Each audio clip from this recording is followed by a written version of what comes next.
Hey, this is Ben. I'm coming to you on a simple question that is asked many times.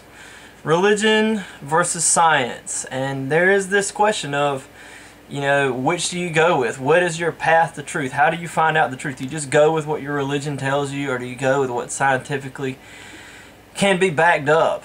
And, or some people like to trade away parts of their religion. Some people say you need to trade away the whole thing.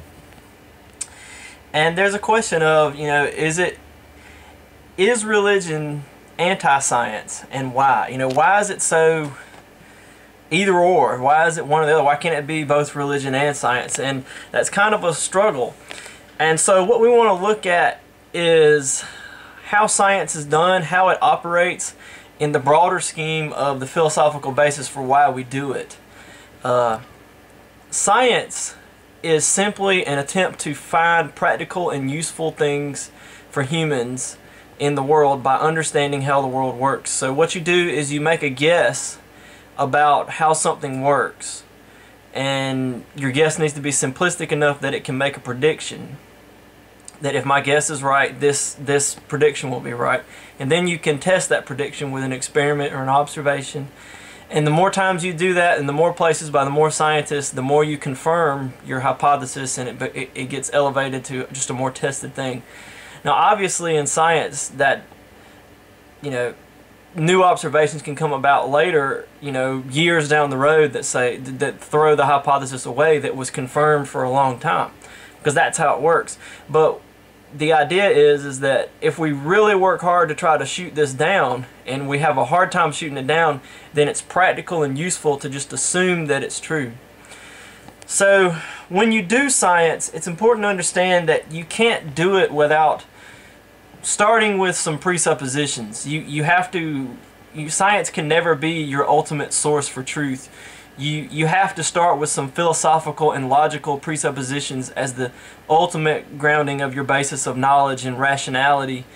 You can't approach science without this belief that logic and reason work, and you can't believe that for scientific reasons. You have to believe in the scientific method for logical reasons. There's no experiments that are going to prove to you that you should trust experiments. That's just something that you have to do on the basis of logic.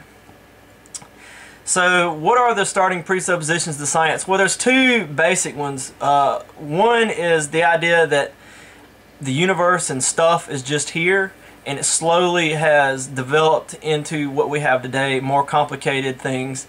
And we start with just stuff, and we get to where we are today, whatever that might be. So if indeed humans do have like mental capability of like free will and concept, and we are personal beings, that developed slowly, and at the core of it is just like material stuff that slowly developed into what we have today. And the other presupposition says that the universe starts with a mind. So you've got mind or matter as the starting point, and the idea is that in the atheistic concept of science, it starts with matter and works its way to mind, which is generally speaking what most ancient mythologies believed. That came into less popularity in the Roman era and after Plato and stuff. But if you're a Christian, you would have a completely different presupposition to science. You would say the universe and what exists and what we're attempting to describe started with a mind, and there's a mind behind everything, and that mind had a plan and like an idea about what he, she, it was making when he made the universe. So you would see very different presuppositions. And from that point of view, science makes sense, perfect sense to do if you believe in God. Because when you do science, you're looking for simple, rational explanations for how the universe works. Like a simple little plan, like, okay, I'm going to set the universe up where, this little equation is kind of how everything works. And that's what we find in the world. We find a universe that's explainable with little equations. And that makes sense with the idea that there was a plan. Instead of if things just started and there's just matter and there's stuff and there's chaos and it just slowly develops into whatever we have today, it could be really complicated and crazy, and it wouldn't necessarily have real simple little equations to explain it. So the next question we need to cover is, what if your starting assumption or presupposition contradicts what you find out scientifically? And so for the Christians, there's this belief in the Bible, based on logical presuppositions that go back, philosophical and logical presuppositions. But what if that stuff, contradicts like what you found out scientifically? So you make scientific observations, and what if all of a sudden, like, oh no, they've been threatened? At the same time, if you're a non-Christian, if you're an atheist, I guess, what if you find evidence that contradicts your presupposition that the beginning is matter? And you're kind of in the same boat. So let's look at that. Logically, if you find something scientifically that contradicts your presupposition, you need to do one of two things. First thing you need to do is double check the philosophical / logical basis for your presupposition or assumption that you entered into the scientific work with. So in other words, if for Christians, if the science tells you that the earth is billions of years old, you need to go back and like double check, well, does the Bible really say, that the earth is 6,000 years old? Or is that just a bad logical reasoning that I used when I was interpreting the Bible? You need to double check that and make sure, because if you're positive in the logic and the philosophy behind your presupposition, you don't believe, when I say presupposition, I don't mean you believe it for no reason at all. I just mean that you don't believe it for scientific reasons. You have philosophical, logical reasons, rational reasons, but not ones based on experiments, because experiments never going to really prove anything, just fail to disprove. But if necessary, if you find that you have really good rational, logical reasons for believing what you believe, then you need to continue to believe it and disregard the science in hopes that new science will come to date to validate what you've always believed. This is true for Christians, and this is also true for atheists. Atheists do the same thing. They in some cases are waiting for science to be shot down and science that validates the presupposition to come to date. Let's look at some examples, and I'll show you. First, Christianity. The age of the earth. Now, Christians for a long time said that the age of the earth was, well, they debated it on the basis of the Bible, and the interpretation was highly debated for a long time. And then, I don't know, around the year 1600s, around that time, it became an accepted view that the earth was 6,000 years old. Then in the late 1800s, scientific evidence came to date that really refuted that. So what you do is you go back and you double check and you say, am I interpreting the Bible correctly?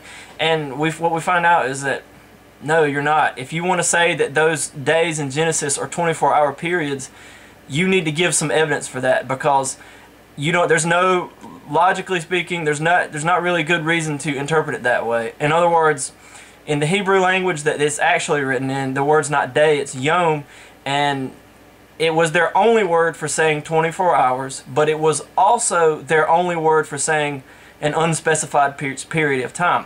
It was the only word for saying both of those things in that language. The language had very few words compared to English today. They didn't have words like age or eon or epoch. They had that one word, yom, and he used that word, but it also was the only word for 24 hours. So it's difficult to say exactly what he meant. So you can, if you're a Christian, you could change on that. Really, you double check your presupposition and you find that it's logically not valid, so you let go of it. But science also tells us that man, has evolved from lower species, and that you start out with very uncomplicated species and you work your way up slowly over time through natural selection, through the environment, through an unguided process, but that's not random. A non-random, unguided process winds up, producing the most complicated creature by far on the planet, human beings.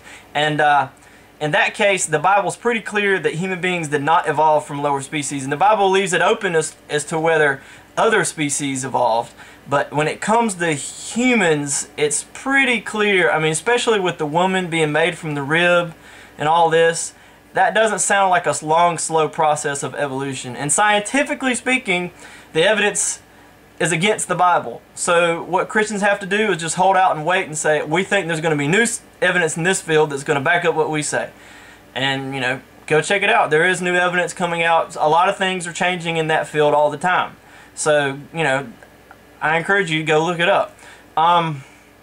Here's another example, the birthday of the universe. For a long time, science said that the universe was not created. It did not have an origin in time. It's always existed. And the best science backed that up. The Bible says that the universe indeed was created and has a birthday, the heavens and the earth. And, well, guess what? The Big Bang has supported the Bible after all these years, centuries really. And in the 60s was when the shift happened, and the debate was swung to, you know, Christians. So that was an example of Christians waiting it out. Another example is plants on land before animals on land. There's no fossil evidence for that for a long time, and well, the problem is that plants, you know, don't have bones and they decay. And ta-da, new evidence has come to light supporting this. You know, the Bible says that the plants appeared on land before animals appeared on land. And I mean, it makes sense to think that, you know, what are the animals going to eat? But the evidence was against the Bible for a long time, and recently new evidence has come out to support the Bible. Let's switch gears. Let's look at atheism. Atheism has to explain how the universe has a birthday, because that really doesn't fit with the basic assumption that matter has always existed and that mind slowly emerged from matter. You see, because we've got this bing, Big Bang 13.7 billion years ago, no time, no space, no matter, no energy. So the scientific evidence is running contrary to atheism, and it appears that not only did we have a birthday of the universe, but we have a highly improbable one that appears designed for, you know, life to exist, and that it was much more likely for the universe to be forever chaos and mess. But what atheists have to do is double check their presuppositions. Like, so this is what Richard Dawkins says. He says, well, I've got logical arguments that back up my atheism. He gives them in his book. And he says, in the case of the Big Bang, in the case of physics, he's going to wait for better science to come out to support his atheism that he believes on the basis of philosophy and logic. Okay? So he's doing the same things the Christians do. In the case of atheism, there's not a lot of belief that's there. So, I mean, it's not really atheism. I guess it would be naturalism. Atheism, just lack of belief in God. But that, the Bible, you know, makes a lot more claims, and so there's a lot more for Christians to have to deal with than, you know, just atheism and naturalism has to deal with. But the bottom line is, that's what he says. He says, you know, for a long time, biology was pro-religion, and then evolution came around. So he's waiting for like an evolution of physics to come around that will support atheism, you know, from the physics side of science. So he's doing the same thing, you know, the Christians are doing. He's saying, well, if it disagrees with my presupposition, I check my presupposition, I see how logical it is, and if it is, then I stick with it and disregard the science and don't believe the science. You know, that's what he's saying we should do. He's saying we should wait for different science to come out. So I hope that makes sense, and I hope that helps, guys. Be a good Christian, but be a good scientist. Look for law in nature. Look for a plan behind the way the world was made. Thanks a lot. Bye.